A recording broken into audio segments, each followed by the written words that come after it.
évoque cette élection parce que c'est un moment important et crucial dans la vie d'un pays, a fortiori l'Algérie.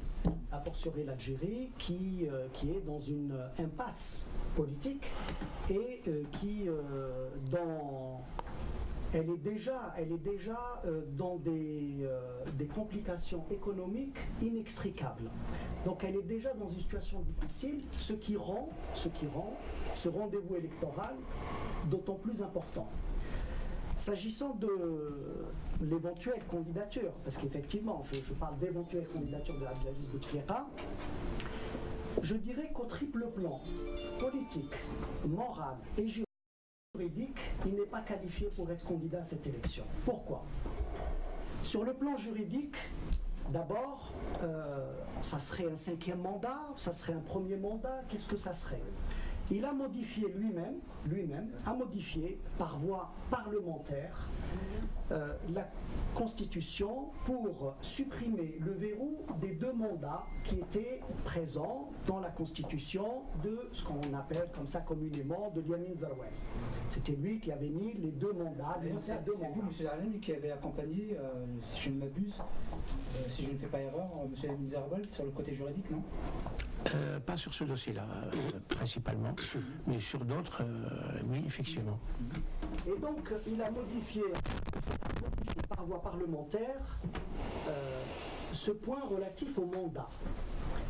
Il n'avait pas le droit de le faire par voie parlementaire. Pourquoi ? Parce que la Constitution édicte clairement qu'à chaque fois qu'on veut changer l'équilibre des pouvoirs et la limitation des mandats en fait partie, on doit passer par voie de référendum.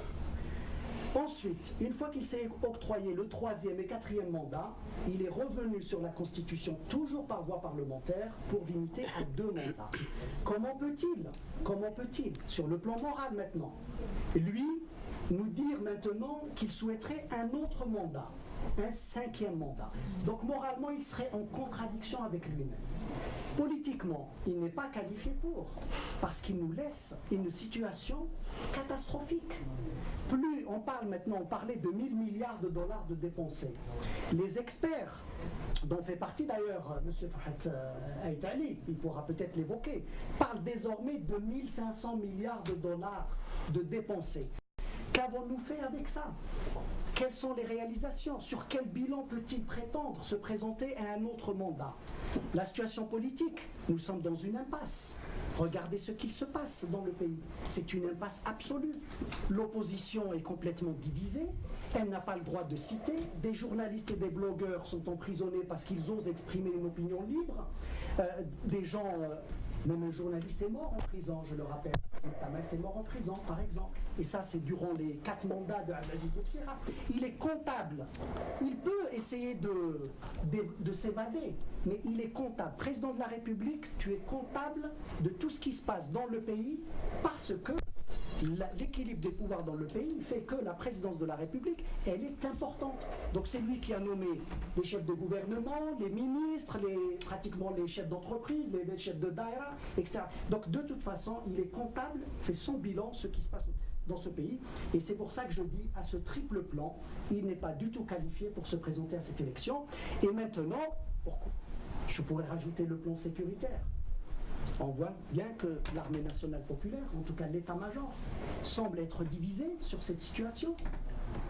Donc nous avons quelqu'un qui menace la sécurité du pays. Jusqu'où faut-il aller pour imposer sa propre personne? Et je n'ose même pas parler de son état de santé. Je n'ose même pas évoquer sa capacité à diriger quoi que ce soit. Les images parlent d'elles-mêmes. Il n'est pas de toute façon en capacité d'exprimer sa volonté. Ahmed Yahya nous a dit qu'il pourra peut-être faire une lettre pour annoncer sa candidature. Ça veut dire quoi? Ça veut dire qu'il n'est pas en capacité de s'exprimer. On savait qu'il n'était pas en capacité de se mouvoir et de présider les conseils des ministres et de recevoir les chefs d'État étrangers et les délégations étrangères. Je reçois, je regrette. Oui, on voit des images, je suis d'accord. Mais il n'est pas en capacité de s'exprimer. Donc comment peut-il nous dire qu'il est candidat? Donc je ne reviendrai même pas sur cet état de santé. Ce que vient de dire M. Zorni.